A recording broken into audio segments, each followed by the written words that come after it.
بسم اللہ الرحمن الرحیم وبمثلہ نقول فی قولی تعالی فقرؤوا ما تیسر من القرآن۔ بھائی ہم مسئلہ جو پڑھ رہے تھے عام غیر مخصوص و امباز اور عام مخصوص و امباز کے بارے میں پڑھ رہے تھے۔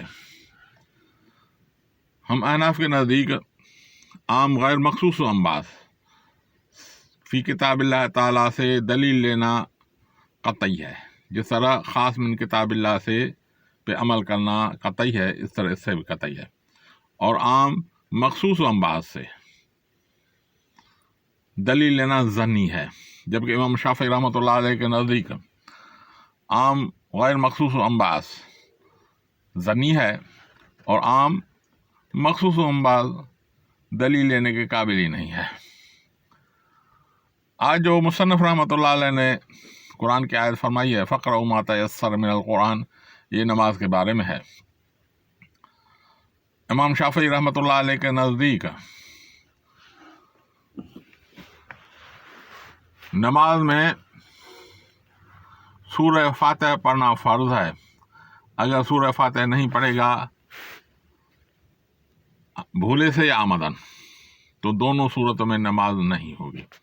جبکہ ہم احناف کے نزدیک قرآن میں سے کچھ بھی پڑھ لے، یعنی سورہ فاتحہ سے لے کر والناس تک کہیں سے بھی کم از کم 3 چھوٹی آیتیں یا ایک بڑی آیت جس کو ہم قرات کہہ سکیں وہ پڑھ لے تو اس کا فرض ادا ہو جائے گا۔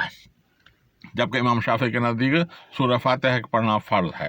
امام شافعی رحمۃ اللہ علیہ جو دلیل لیتے ہیں وہ خبر واحد ہے لا صلاۃ الا بفاتحۃ الکتاب، یعنی نماز نہیں ہے مگر فاتحہ کتاب کے ساتھ، الحمد کے سوا نماز نہیں ہوگی۔ یہ امام شافعی رحمۃ اللہ علیہ اس حدیث سے دلیل لیتے ہیں جو آگے متن میں آئے گی۔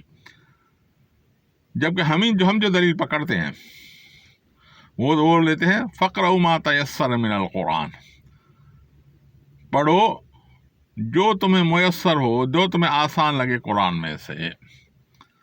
اب فقرؤوا ما عام غیر مخصوص امباز ہے، یعنی جو کچھ قرآن میں سورہ فاتحہ سے لے کر والناس تک جو تمہیں ملے اس میں سے پڑھو۔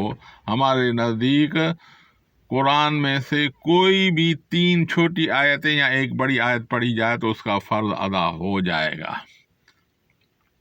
جبکہ امام شافعی رحمۃ اللہ علیہ کے نزدیک نہیں ہوگا۔ ہم دلیل پکڑتے ہیں فقرؤوا ما تیسر من القرآن سے۔ باقی رہا کہ لا صلاۃ الا بفاتحۃ الکتاب، ہم نے دونوں کو تطبیق دے دی، کتاب اللہ کو اور خبر واحد کو بھی تطبیق دے دی، اور اس میں تطبیق ممکن تھی۔ ہم نے کہا کہ بھائی فقرؤوا ما تیسر من القرآن، اس قرآن کے حکم سے قرآن میں سے کچھ بھی آدمی پڑھ لے تو اس کا فرض ادا ہو جائے گا، اور لا صلاۃ الا بفاتحۃ الکتاب کو ہم نے واجب کا درجہ دے دیا کہ اگر سورہ فاتحہ پڑھے گا تو اس کا واجب ادا ہو جائے گا۔ مطلقاً قرآن پڑھنا فرض ہے اور سورہ فاتحہ کا پڑھنا واجب ہے۔ اس طرح اگر قرآن کو کچھ بھی نہیں پڑھا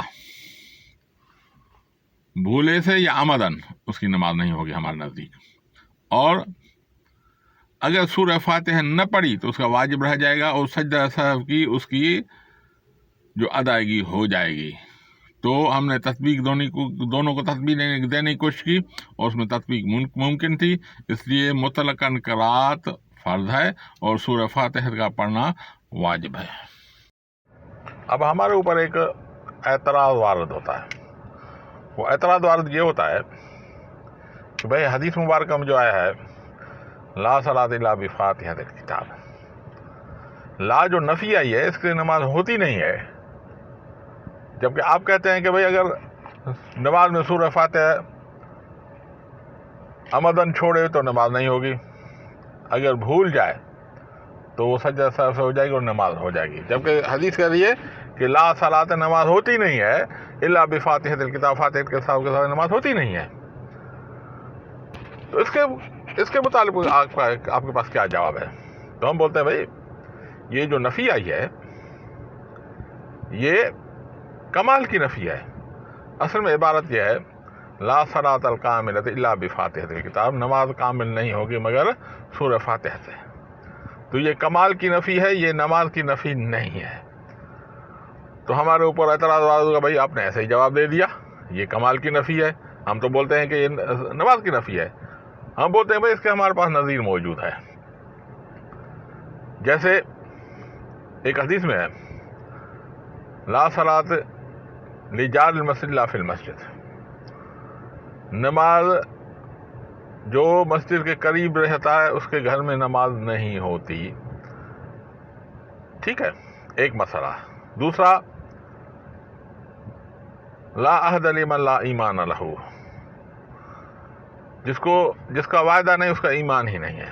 تو اب ہم پوچھتے ہیں کیا بھائی اگر کوئی نماز کی جو نمازی نماز مسجد کے پڑوس میں رہتا ہے اگر گھر میں نماز پڑھے تو نماز ہوگی یا نہیں ہوگی؟ یا دوسری حدیث جو آتے لا عہد لمن لا ایمان لہ، جس کا وعدہ نہیں ہے اس کا ایمان ہی نہیں ہے۔ پھر جو وعدہ پورا نہ کر ہم کیا اس پر کفر کی فتویٰ لگائیں گے؟ نہیں، یہ دونوں صورتوں میں لا صلاۃ لجار المسجد الا فی المسجد یا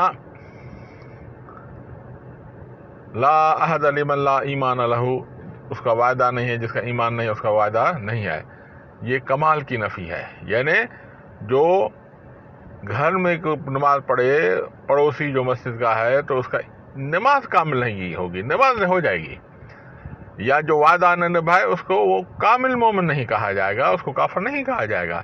جس طرح اس مثال میں کمال کی نفی ہے، اس طرح لا صلاۃ الا بفاتحۃ الکتاب میں نماز کی کمال کی نفی ہے، نہ کہ نماز کی نفی ہے۔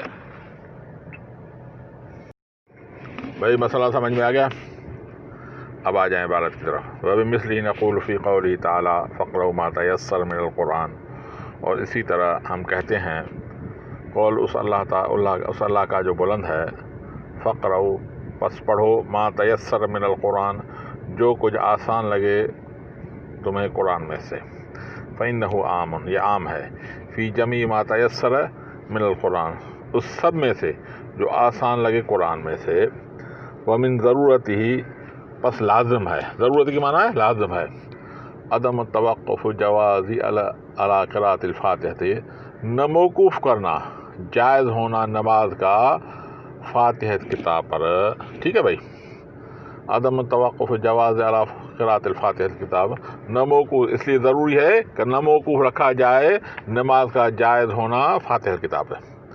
وجہ فی خبر، اور جو خبر میں آیا انہ قال فرمایا رسول اللہ صلی اللہ علیہ وسلم لا صلاۃ الا بفاتحۃ الکتاب نہیں ہے نماز مگر فاتحہ کتاب سے، فعملنا بہما پھر ہم عمل کرتے ہیں دونوں پر، دونوں کو تسبیح کر دونوں پر عمل کرتے ہیں، علی وجہ اس طریقے پر لا یتغیر بہ الحکم الکتابی کہ نہ تبدیل ہو اس سے کتاب اللہ کا حکم، بأن نحمل کہ ہم حمل کرتے ہیں، خبر علی نفی کمال ہم حمل کرتے ہیں خبر کو یعنی حدیث کو کمال کی نفی پر، یہ جو لا جو آئی ہے یہ کمال کی نفی ہے، حتیٰ یکون مطلق القراءت جبکہ مطلق قراءت فرض ہے، بحکم کتاب اللہ یعنی مطلق قراءت کتاب اللہ کا حکم فرض ہے، وقراءت الفاتحہ واجبۃ بحکم الخبر اور قراءت الفاتحہ الکتاب کی قراءت کرنا واجب ہے بحکم الخبر خبر کے حکم سے، یعنی کتاب اللہ سے ہم نے فرض قرار دیا مطلقاً قراءت کو، اور جبکہ خبر واحد یا حدیث سے ہم نے قراءت الفاتحہ الکتاب کو واجب کر دیا۔ واللہ اعلم بالصواب۔